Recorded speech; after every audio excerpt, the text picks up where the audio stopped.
I'm from MakLab in Glasgow, which is quite a new, young design studio, but most importantly, we're open. As we go through this presentation, that will become more apparent what I mean by that.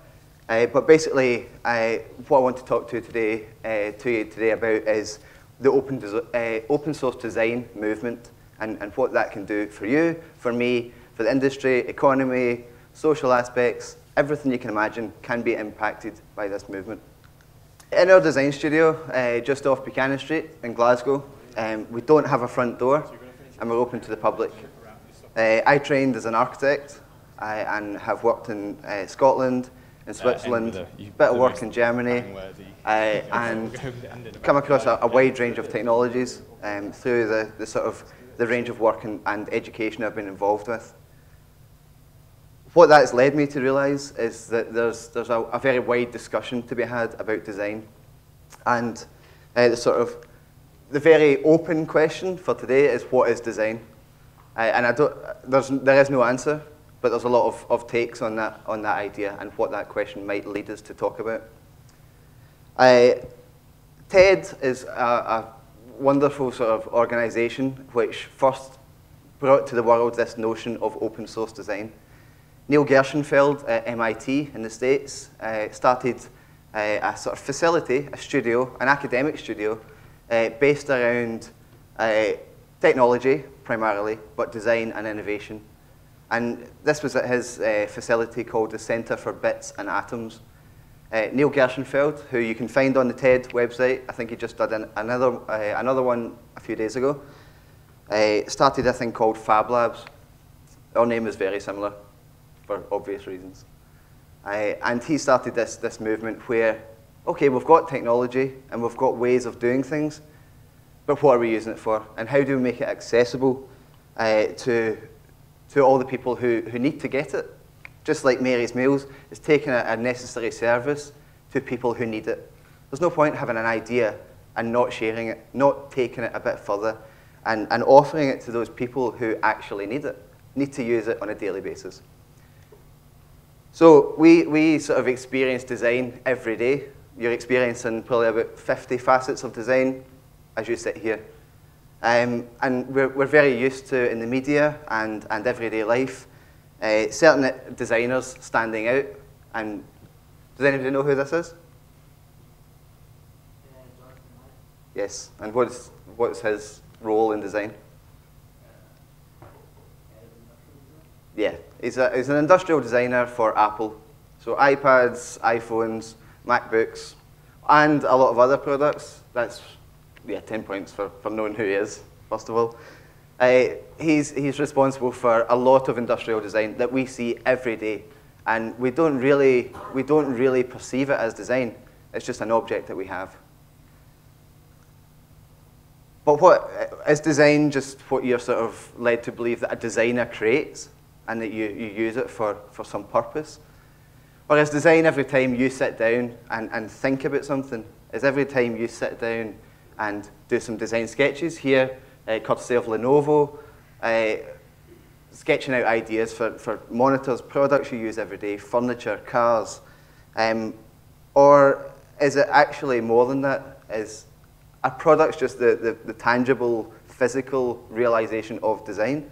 Everything's designed to a degree. Or do we look to art, and do we look to sort of everyday life, and is it only when we experience things that we start to question design? So this is a chair that we use every day, hundreds of times a day probably. But this chair was designed not to be comfortable and never to be used for purpose, never to be sat on. So is that still design? There's a lot of questions in this presentation, and I'm not going to give any answers. That's for you to just go and think about. There are no answers to these questions. Well, there are so many answers that there's not one right answer. So do we interpret design as positive, negative when we look at things? And the negative being, oh, my laptop is broken. That must have been badly designed. Or was it not fit for purpose? Was it not what we thought it was going to be? And then, is it only then when we break things that we go back and go, yeah, that could have been designed better? That sort of mentality that I think the sort of the consumer level at the moment, that's what we do. And I know later on today, that discussion will go even further. So it's only when we find things like this that we go, right, design's important. Somebody should have designed this better. This one, I don't think you could save it by design. Or is it, from our point of view, design is a discussion. The physical output of that, or the realization of a product, or a piece of architecture, from my background, or a car, or a system, an iPhone app, or an Android app. All of these things, they're all designed. But for us, the most important thing about design is the discussion and what we can do with that sort of discussion. So here you get different people from different backgrounds in a room together. So we've got Frank Gehry, an architect, Zuckerberg from Facebook. And you get them together discussing Facebook's new headquarters. And what is that? That discussion is very, very rich discussion with lots of different people adding in.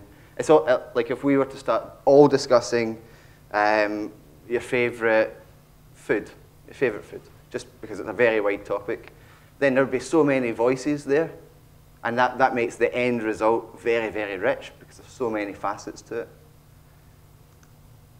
And this is what, in my mind, I have a sort of a hierarchy, a way of putting these in boxes, levels of control. The first one for us, as designers and more importantly makers, is control level 1, which is just choosing. Just looking at a list, or looking at a shop window, or looking at the internet. This is probably the first stage for all of us when we now try and buy something, is Google it and see what happens, or use any other miscellaneous search engine. And this is quite interesting because I've typed in designer watch. I want a new watch. I want a designer watch. Now, that doesn't really help me at all. It just says there are lots of watches perceived as designer watches. And that's true for many things that we go through every day. The reason I'm using examples like screen grabs like this is because we all do it every day. It's a very familiar process to us now. But I don't think we actually question. We don't question why we're doing that process. We don't question how detached we are from that thought process. So designer shoes, yeah, or designer trainers, which some of these are quite questionable as designer trainers. But at the end of the day, you have no control. All you're doing is picking off a shelf. So if you want a pair of Nike high tops, then yeah, knock yourself out, go pick a pair of Nike high tops. But it's just controlling level 1, which is just choosing something. The second one is where you start becoming a bit more engaged with the process as well. And you customize. You don't have complete control. There's 4 levels in this. You don't have complete control yet. So let's look at the trainers. That's an interesting example. We all wear them. We all have them. We all probably have too many pairs of them. We all wreck them. We all get them filthy and chuck them in the washing machine. They fall apart, etc. But companies have latched onto the fact that everyone wants to be individual. Everyone wants to think they're slightly different and that they can sort of personalize their stuff, customize it, control level 2. So, well known, Converse. You can go on, interestingly only in the States at the moment, but you can pick all the different parts. You can pick the material, the sole, the shell toe, you can pick the laces, you can put your name up the back, all this kind of stuff. That's customization. It's level 2, where you still don't have complete control. Somebody could still have the exact same pair as you. And that's quite interesting, because you're going to this extra cost to customize something that's still not unique. So they all kind of look the same. They look great, but they kind of look the same. But then you move kind of into the third area of control. And this concept is just how I put things in boxes in my head. From my background, you get different types of architects. You get curvy architects, you get straight line architects, you get conceptual, industrial, all these kind of things. I was a sort of straight line architect. So I need boxes to put all my things in. And a lot of people find that very frustrating, but that's how my mind works. The third level in this is adaptation. So you take the customization even further. And we'll look at another big name, Nokia. I release a new handset. Normally you go into a high street phone provider and you get your handset, that's it. Okay, you can move the apps around about, or you can put a new wallpaper, or you can put it in a third-party case. Nokia will let you take the actual back off the phone and customize it. Normally, if you do that, your warranty's void. They'll never look at the phone again. If you start interrupting and interfering with their product, they'll never look at it again. Nokia are thinking slightly different. They'll give you the back of this, and you can customize it. It's still integral to the phone. The phone won't function properly for very long without the back of the phone. So that's going to the next stage, but it's still not complete control. What happens if we go the next bit and says, right, we're all the designers. It's in your hands to actually make it, design it, and do it completely, bespokely, how you want it to be. So this is generated by a computer program to be unique. So if you can start actually taking the fourth level a bit further, and you create very bespoke things, surely that is an interesting facet of design. And that's where we're interested. Our studio is open, so you can come in and you can speak to other people. It's multidisciplinary, so there's architects, product designers, students, very young kids building electronics and all sorts of things. The range of things that we do is everything from kind of laser cutting, stuff like this you might be familiar with, right up to 3D printing and prototyping, which is what we're going to talk about with this. So 3D printing has been around for quite a while.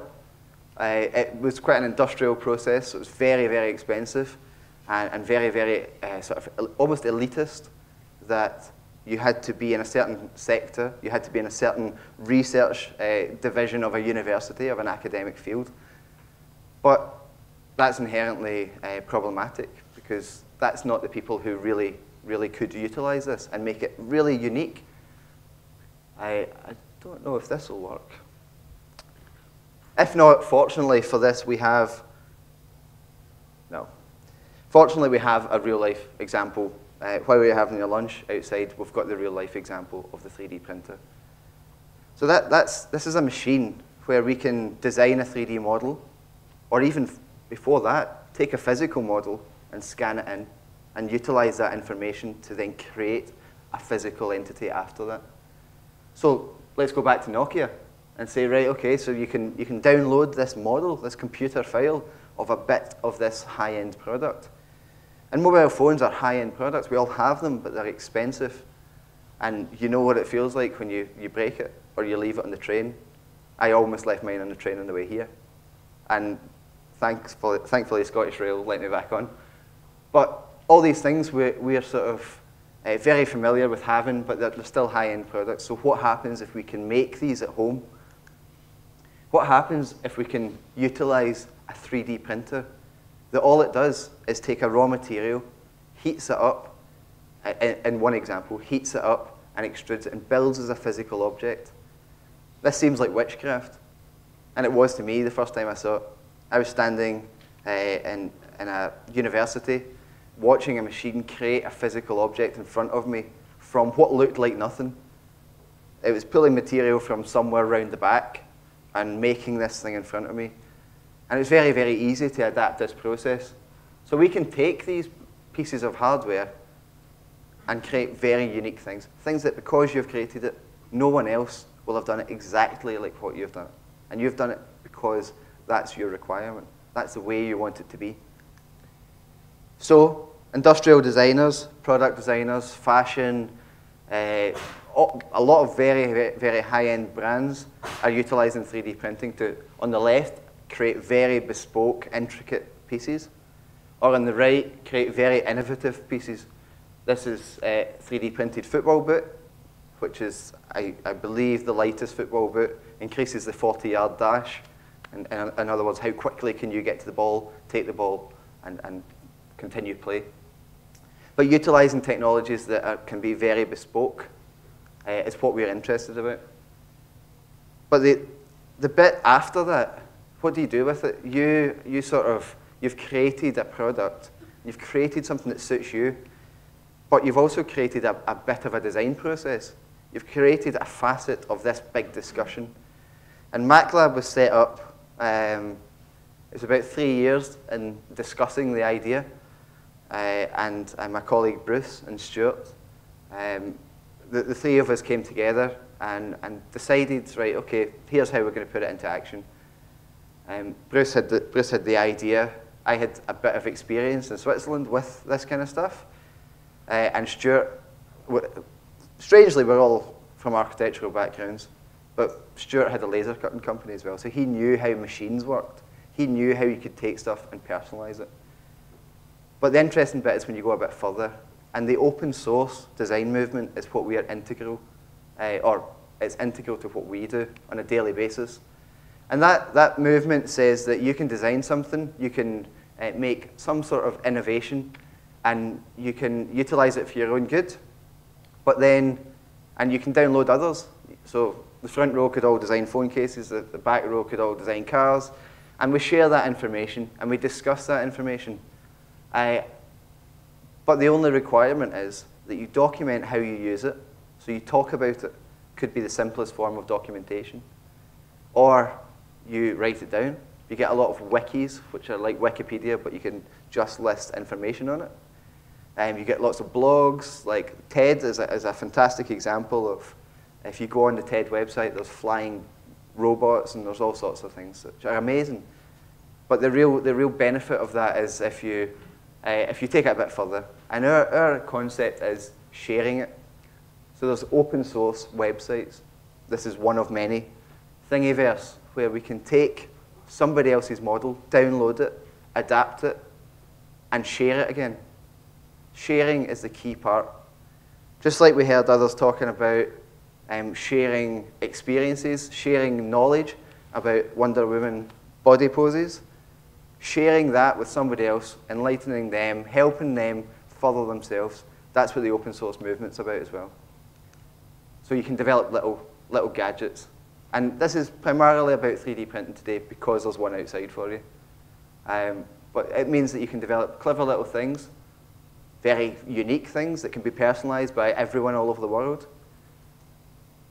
And it's just the sort of culmination in my head of where that is. You've got level 1, which is just viewing something and picking that one off the shelf. 2, when you customize it, you put your name on it, you change the color of it. Level 3, adaptation. When you take something and go, well, that corner's a bit sharp, so I'll sand that back, or I'll machine that differently, I'll make that differently. Or level 4, when there's no rules. And you can do whatever you like, because it's what you require. And the 3 key words at the bottom are design, make, being integral in understanding how you actually make things is key to the design process as well. But sharing is the most important thing, and talking about it. So the next time you have an idea, and you go, that would be good, or the bit on your shoe that always breaks, and maybe you, like me, you might buy 4 exact pairs of the same shoe. Once you wear one out, you need the next ones because you really like those shoes. Then why don't you adapt it and design it? And there's a lot of things out there, but that's really what we're about. We are open, we're there all the time. The idea is that you come in and see. Charlie gave me a kind of brief guideline from TED that said you should reveal something new. And we're coming to Edinburgh pretty soon. We started in Glasgow, we're opening another one in Glasgow, and then hopefully we're going to be in Edinburgh pretty soon. And it's for you to make. There's no rules, it's for you to make. Thank you.